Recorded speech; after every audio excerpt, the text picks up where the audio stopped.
Hello, আসসালামু আলাইকুম। অনেক দিন পরে আপনাদের সাথে নতুন একটি টিউটোরিয়াল নিয়ে হাজির হলাম।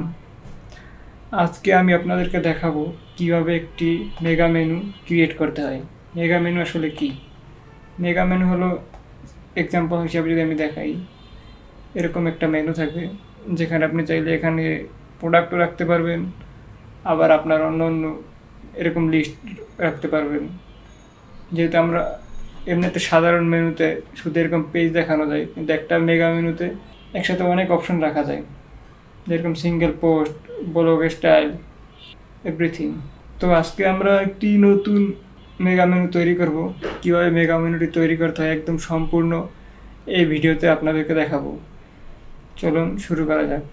প্রথমে আমাদের একটা প্লাগইন ইনস্টল করতে হবে। তো সেই প্লাগইনটার নাম কি? প্লাগইনটা হলো এলিমেন্টস কিট। এই প্লাগইনটার মাধ্যমেই আমরা মূলত আজকে মেগা মেনু তৈরি করব। তো আমি এখন প্লাগইন ইনস্টল করার জন্য ইনস্টল প্লাগইনে থেকে অ্যাড প্লাগইনে যাব। এবার সার্চ অপশনে আমি এলিমেন্টস কিটটা পেস্ট করে দেব গুগল দিয়ে। তো দেখতেই পাচ্ছেন আমার সামনে এলিমেন্টস কিটটা চলে এসেছে। তো এখন এটাকে ইনস্টল করতে হবে। তো ইনস্টল দিয়ে দিলাম, কিছু সময় নেবে। ইনস্টল হয়ে গেছে, এবার এটাকে অ্যাক্টিভ করতে হবে। অ্যাক্টিভ করা হয়ে গেলে আপনার যদি কোনো প্লাগইন আপডেট করা না থাকে তাহলে সেটাকে আপডেট করে নেবেন। তো এই যে দেখুন আমার এলিমেন্টস কিট ইনস্টল হয়ে গেছে। তো এখানে এই যে হেডার অপশন, এটা থেকেই মূলত আমরা আজকে মেগা মেনু তৈরি করব। তো আমি এটা রিলোড দিলাম। তো এবার আমি এলিমেন্টস কিটে যাব। তারপর এখান থেকে হেডার অ্যান্ড ফুটার নিউ ট্যাবে ওপেন করলাম। তো এখানে অনেক কিছুই দেখাচ্ছে। আমি হেডার ফুটারে ক্লিক করি। আবার এখানে কিছু অপশন দেখাচ্ছে, সেইগুলো উইজেট। আপাতত আমি নেক্সট স্টেপে গেলাম। ওকে, এটা কমপ্লিট হয়েছে। এবার আমি হেডার অ্যান্ড ফুটারে আসার পরে প্রথমে আমাকে যেটা করতে হবে সেটা হলো অল। এখানে এই যে অ্যাড নিউ টেমপ্লেট। তো আমরা হেডারে ক্লিক করলাম। নিউ টেমপ্লেটটার নাম দিলাম মেনু হেডার। এটাকে অন করে দিলাম। এবার সেভ চেঞ্জ। ওকে, এটা সেভ হয়ে গেল। ওকে, এবার আমরা অ্যাপিয়ারেন্স থেকে মেনুতে যাব। তো এখানে মেনুটা দেখাচ্ছে না, এটা হয়তো বা কোনো থিম ইনস্টল করার কারণে। এটা ইনস্টল করে নিই। এখানে সবচাইতে ভালো থিম হ্যালো বা আস্টা, দুইটার যে কোনো একটা আপনি ইউজ করতে পারেন ওয়েবসাইট তৈরি করার জন্য।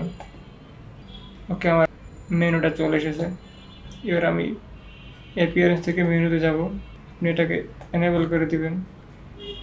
এবার সেভ। এই যে মেগা মেনু। তো আমার ওয়েবসাইট এটা। তো এটা করার জন্য যেহেতু আমার এখানে মেনু ক্রিয়েট করা হয়েছে, তো আমি আবার এলিমেন্টস কিটস থেকে হেডারে যাব। এটাকে এবার এডিট করতে হবে, এডিট কন্টেন্ট। তো এবার আপনি 3টা কলাম দিতে পারি আমরা চাইলে। এখানে মেনুটা রাখবো, এখানে একটা বাটন, এখানে আপনার লোগো দিতে পারবেন। তো আমি আপাতত হেডিং দিলাম। হেডিং আমি যদি লোগোর নাম দিই ও, আর এটাকে চাইলে আপনি একটু বোল্ড করতে পারেন এখান থেকে। এখানে একটা বাটন দিয়ে দিলাম, এগুলো জাস্ট দেখানোর জন্য। এগুলো আপনারা পরবর্তীতে কাস্টমাইজ করে নেবেন। এবার হলো আমাদের যেটার জন্য আসলে মূলত আমরা মেনু, এই জন্য আমাদেরকে মেনু সার্চ করতে হবে। এখানে এই যে এলিমেন্টস কিট ন্যাব মেনু, এটাই ক্লিক করতে হবে। ওকে, তো আমি এলিমেন্টস কিটস ন্যাব মেনু দিলাম। এবার এখান থেকে মেইন মেনু। তো আমাকে দেখতে হবে মেনুটা কী নামে ছিল, যেহেতু এখানে আরও 2-3টা মেনু দেখা যাচ্ছে। আমি মেইন মেনুটা সিলেক্ট করে দিলাম। এটাকে অ্যালাইনমেন্ট করি।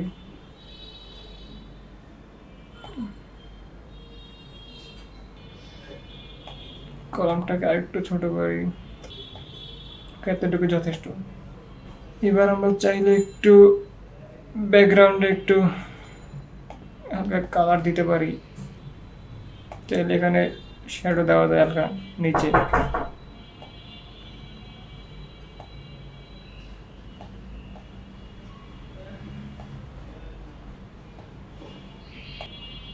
তো এটা কমপ্লিট হয়ে গেল। এবার এটাকে সেভ টেমপ্লেট দিতে পারি চাইলে এখান থেকে। তো আমাদের হেডারটা এবার দেখি এটা এখানে আসে কিনা। তো এই যে এটা এখানে চলে আসলো। তো এবার আমরা এখান থেকে বের হয়ে যাই, এখানে আর তেমন কোনো কাজ নেই। তো আবার আমরা এখান থেকে লিমিটস কিস থেকে আবার হেডার ফুটারে যাব, কারণ একটা কাজ বাকি আছে, সেটা হলো ইন্টার সাইড করে দিতে হবে। সেজন্য এখান থেকে edit, condition, inter side, header, okay, save change. Okay, হলো আমাদের মেনু। এবার এটাকে নেভ মেনু তৈরি করব। তো শুরুতে আমরা সার্ভিসেই নেভ মেনুটা বসাবো। সেজন্য আমাদেরকে আবার অ্যাপিয়ারেন্স থেকে মেনুতে যেতে হবে। যাওয়ার পর সার্ভিসে যাব। এখান থেকে সেটিং থেকে আমরা চাইলে কাস্টম উইথ 1000 পিক্সেল দিয়ে রাখতে পারি। এবার কন্টেন্ট, যে হেডার দেখতে পাচ্ছেন, এটা হলো আপনার মেগা মেনু, যেটা নেব আর কি নিচে। তো এটাকে ইনস্টল করি। তো আমাদের মেনু তৈরি হয়ে গেল। আপনারা চাইলে এখান থেকে সব কিছু চেঞ্জ করতে পারবেন। এখান থেকে স্টাইল আছে, এখান থেকে টাইটেল, এটা চাইলে বোল্ড করতে পারবেন। এখান থেকে টাইপোগ্রাফি, এটা চাইলে আর একটু বাইরে দিতে পারেন, চাইলে 600 বা 700 দিতে পারেন। সাইজ 16 জায়গায় একটু বেশি দেওয়া যাবে, 17 সম্ভবত ডিফল্ট হয়ে আছে। তো আমরা এটা এবার সেভ দিয়ে দেখতে পারি। Save menu. এবার আমাদের ন্যাব মেনু থেকে দেখবো, ন্যাব মেনু প্রিভিউ থেকে। তো এই যে আমাদের মেনুটা ক্রিয়েট হয়ে গেল। তো এভাবে আপনি আপনার ন্যাব মেনু ক্রিয়েট করতে পারবেন, এবং এখান থেকে সবসময় চাইলে আপনি এটাকে পরিবর্তন করতে পারবেন। ডিজাইন চেঞ্জ, কাস্টম হোক, টেমপ্লেট, সবগুলোই এখান থেকে ক্রিয়েট করতে পারবেন, এবং ডিজাইন দুইটাই। এভাবে আপনি চাইলে প্রত্যেকটা পেজেই এরকম ন্যাব মেনু ক্রিয়েট করতে পারবেন। আমি জাস্ট দেখালাম, আপনারা আপনাদের মতো করে নেবেন। তো বন্ধুরা, আজকের মতো এখানেই শেষ। পরবর্তীতে অন্য কোনো নতুন ভিডিও নিয়ে আপনাদের মাঝে আবার আসবো। ততক্ষণ পর্যন্ত ভালো থাকুন, সুস্থ থাকুন। ধন্যবাদ।